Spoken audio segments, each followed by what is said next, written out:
Jakarta. Manajemen PT Garuda Indonesia. Persero. Terbuka buka suara mengenai langkah hukum yang ditempuh perusahaan terhadap dua lessor yakni Greylock Gus Leasing 1410 Designated Activity Company dan Greylock Gus Leasing 1446 Designated Activity Company. Greylock Garuda menyatakan, langkah hukum tersebut ditempuh sebagai upaya memperkuat landasan hukum atas tahapan restrukturisasi yang telah dirampungkan. Upaya hukum Garuda merupakan tindak lanjut dari upaya hukum yang sebelumnya ditempuh Greylock di sejumlah negara, termasuk Indonesia yang telah mendapatkan keputusan Mahkamah Agung (MA) atas putusan homologasi yang menjadi landasan utama dari proses restrukturisasi Garuda, termasuk kepada Greylock sebagai kreditur perusahaan. Upaya hukum yang ditempuh Garuda terhadap Greylock telah didaftarkan di Pengadilan Negeri Jakarta Pusat pada tanggal 30 Desember tahun 2022 lalu. Direktur Utama Garuda Indonesia Irfan Setiaputra mengatakan, upaya hukum tersebut dilakukan dengan pertimbangan yang sangat seksama dan mengedepankan prinsip kehati-hatian terhadap komitmen penegakan landasan hukum terkait kesepakatan restrukturisasi yang telah dicapai perusahaan. Upaya hukum ini harus kami tempuh dengan pertimbangan mendalam atas implikasi yang ditimbulkan oleh Greylock melalui langkah hukumnya terhadap proses restrukturisasi yang berdampak terhadap kejelasan pemenuhan kewajiban perusahaan bagi kreditur yang telah mendukung Garuda secara penuh serta sangat bergantung terhadap berjalannya pelaksanaan putusan homologasi dengan baik, jelas Irfan dalam keterangannya.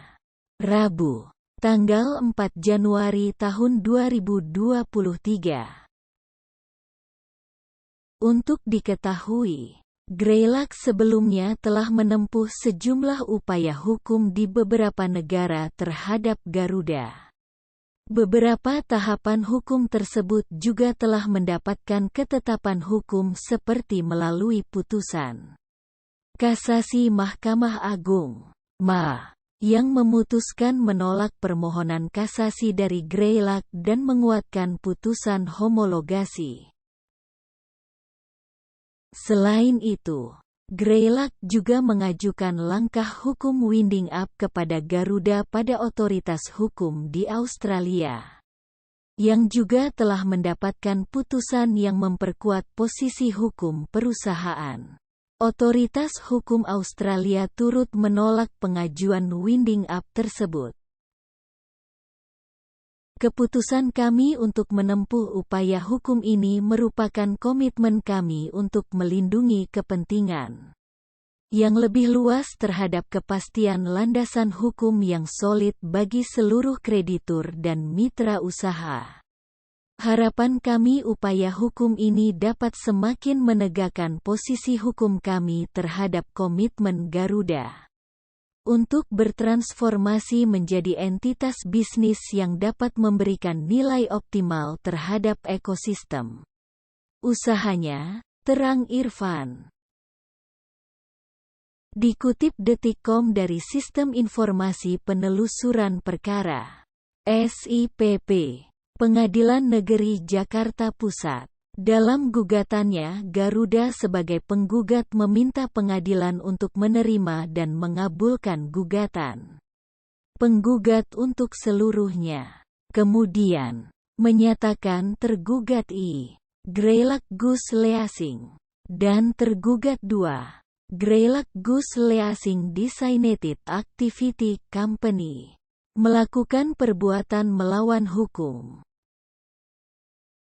Garuda meminta pengadilan agar tergugat I dan II untuk mencabut dan menghentikan setiap upaya-upaya untuk memperoleh pembayaran di luar ketentuan yang telah disepakati dalam putusan pengesahan perdamaian homologasi nomor 425 PDT Sus PKPU 2021 PN Niaga JKT PST tanggal 17 Juni tahun 2022.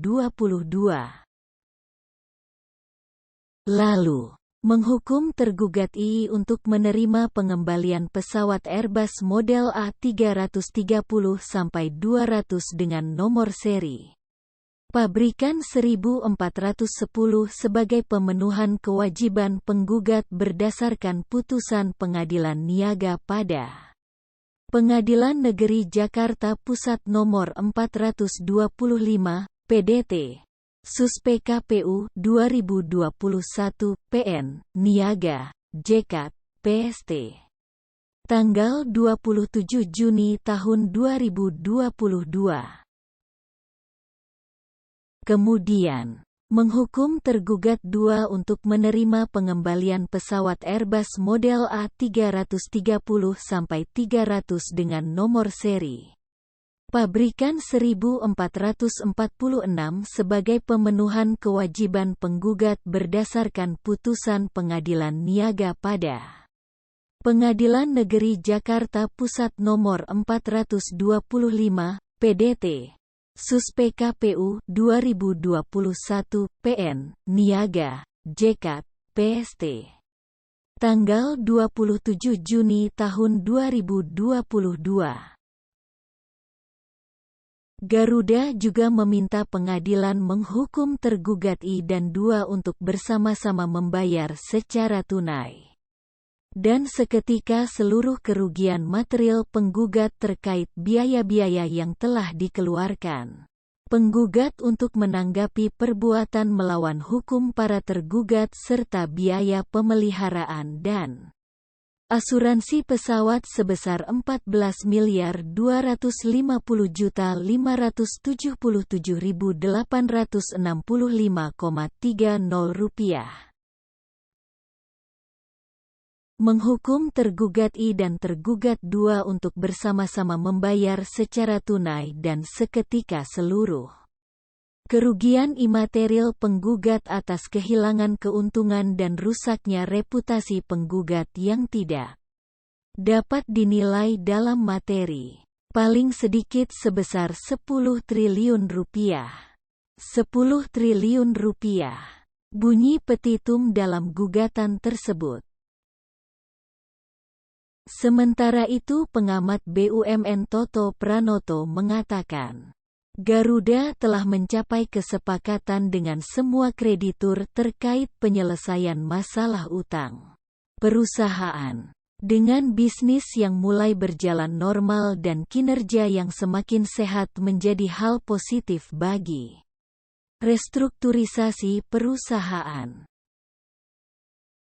Kami melihat perbaikan kinerja dan kesepakatan dengan para kreditur menjadi sebagian alasan suspensi saham Garuda Indonesia bisa dilepas apabila kinerja per kuartal bisa menunjukkan perbaikan. Ada harapan muncul trust investor untuk memegang kembali saham dan diharapkan saham maskapai pelat merah ini dapat terbang tinggi, katanya. Ia juga mengatakan, perbaikan governance menjadi hal yang mesti dilakukan ke depan. Hal ini akan menimbulkan kepercayaan dalam perbaikan kinerja perusahaan.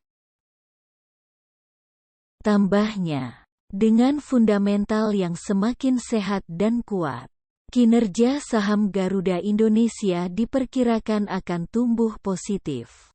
Hal ini diperkuat dengan outlook pasar industri penerbangan yang diperkirakan akan mengalami fase pemulihan yang lebih cepat sejalan dengan pencabutan status PPKM yang telah diumumkan pemerintah. Pengamat pasar modal Wahyu Laksnono mengatakan dengan dirampungkannya PKPU menjadi sebuah tahapan penting bagi Garuda untuk semakin memperkuat landasan kinerja usahanya. Saya melihat PKPU itu meringankan beban Garuda Indonesia dan diharapkan hal ini membuat maskapai pelat merah ini makin ringan terbangnya. Bahkan, saya berharap Garuda Indonesia makin tinggi terbangnya, di mana cost structure jelas makin support. Semoga makin sehat, katanya.